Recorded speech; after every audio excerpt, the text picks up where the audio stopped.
It's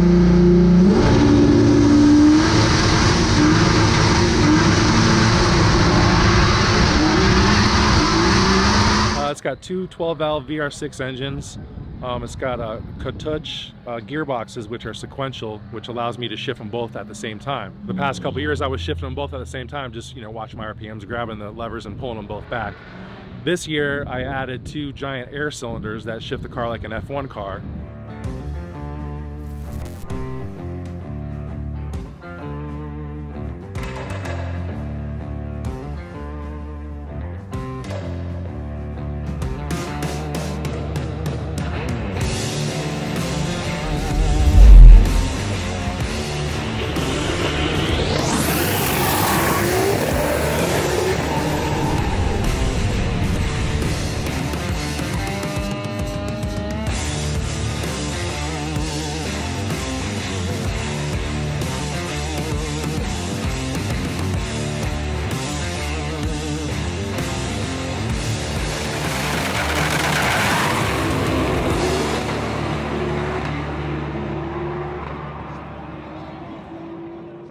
All right, guys, we're out here at TX2K22. What's up, Bruce? How you been, man? Good, good. How are you? It's good to see you out here. This thing is really, really badass as always, man. Thank you. How's the weekend going so far for you? It's going really good. I would like to have a couple more qualifiers, but I lucked out on the first round by, so I got some more another pass to adjust my clutch some more. I'm working on a new clutch setup that allows the initial hit on the clutch to get the car off the line. The slipper valves I'm using was really slow. It took a couple tenths to get it for those to get going.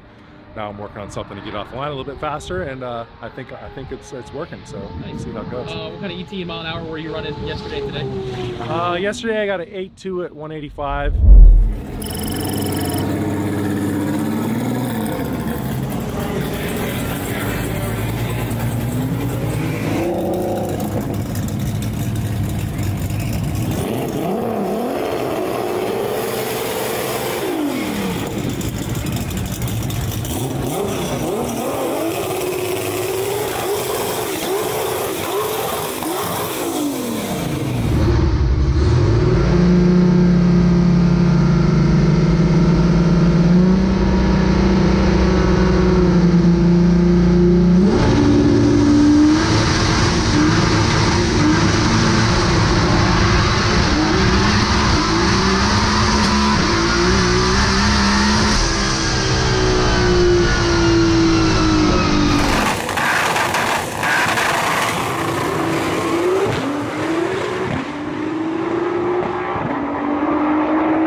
That was a half pass, so I coasted through on that one. So it was an 8.3, I think. Nice, man. So, that's a killer mile per hour. Definitely enough mile per hour to. Yeah. I think you're shooting for that 7, right? Yeah, that was with a 1.6 60 foot. Wow. So I'm inching my 60 foot down. The last pass got it down to a 1.4, and I can do a couple more cranks on the clutch and get it down to a 1.3, 1.2, 1.3. And then that should put me in the 7s. And the attention to detail you put in this thing, and all the blood, sweat, and tears, you can really see what goes into it, man. And yeah, it's so cool to just see it all come together, because you've been, I mean, we've followed kind of this car through the journey over the years, and seeing it all come together is such a really cool experience, man. So really happy for you. Yeah, thank you. And hope you get that 7. Hope you go far as far as you can in the event, and maybe get W out there. But we'll catch up with you a little later and see how it's going for you. Okay, great. Thank you. Thank you, man.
Bruce, my man!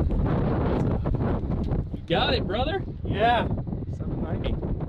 And that mile an hour. What was it? Almost 190, I think, right? 187, I saw maybe? 790. I was like, oh shit, I got some work to do now. Heck yeah, man. Did you grab the slip? Yeah. 7916 187. So Woo. that's about right there. How was that 60? 60 was 1.3, so I got the dial right on the clutch. I got my 7 and a 1 around. Heck yeah, brother. Hell yeah, thank you. Sweet, man. We'll see you in the next round. Oh yeah, Yeah, man.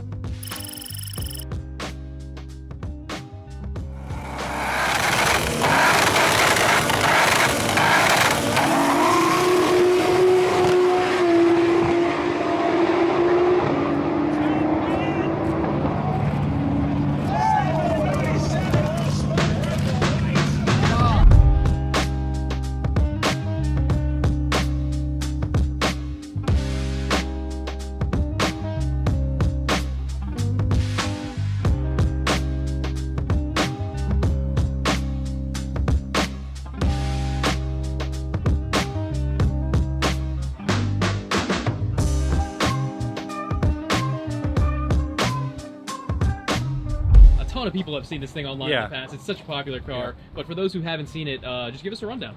It's got two 12-valve VR6 engines. It's got Katuch gearboxes, which are sequential, which allows me to shift them both at the same time. Now, for the past couple years, I was shifting them both at the same time, just watching my RPMs, grabbing the levers and pulling them both back.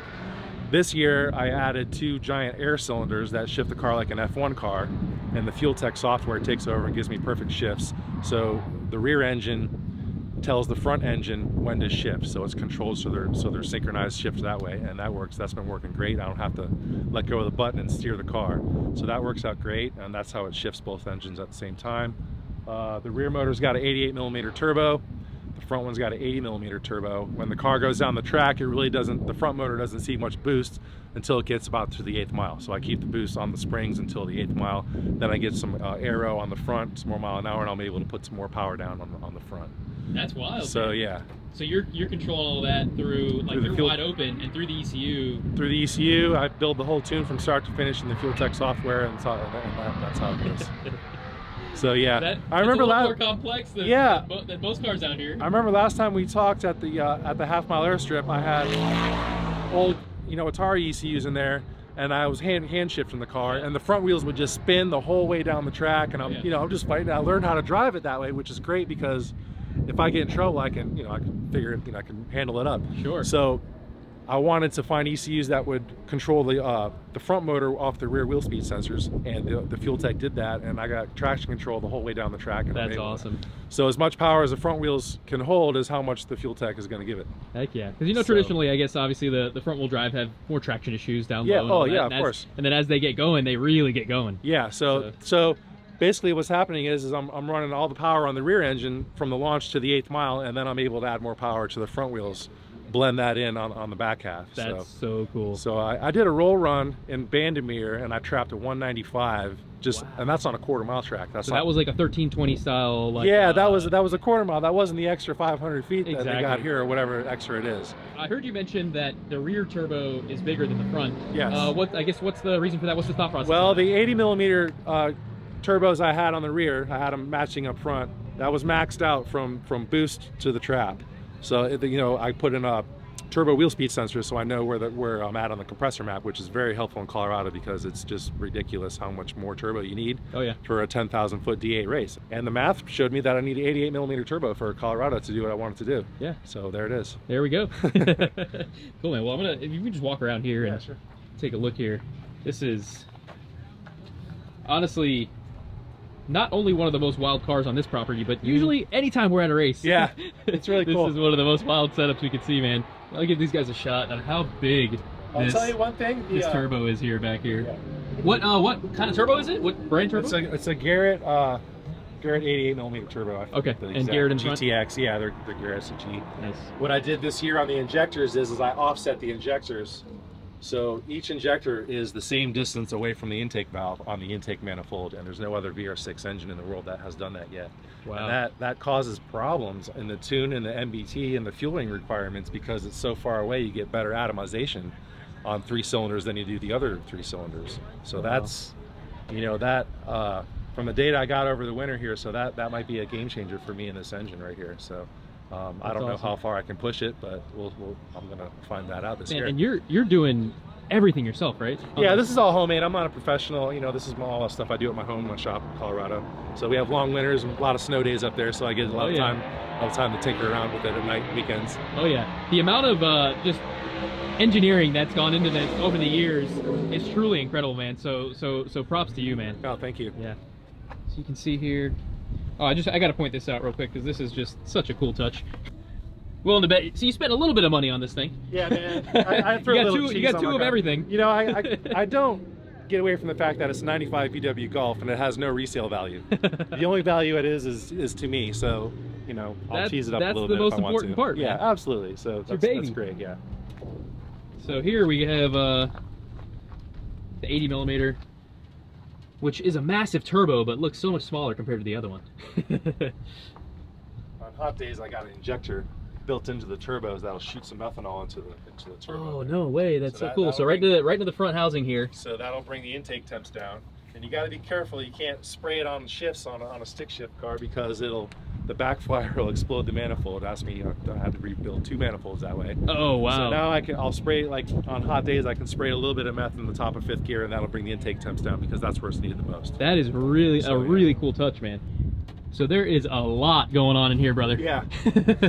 So I guess we got here for 2 transmissions and all that stuff here. So if you can just give us a rundown on. I hand control these.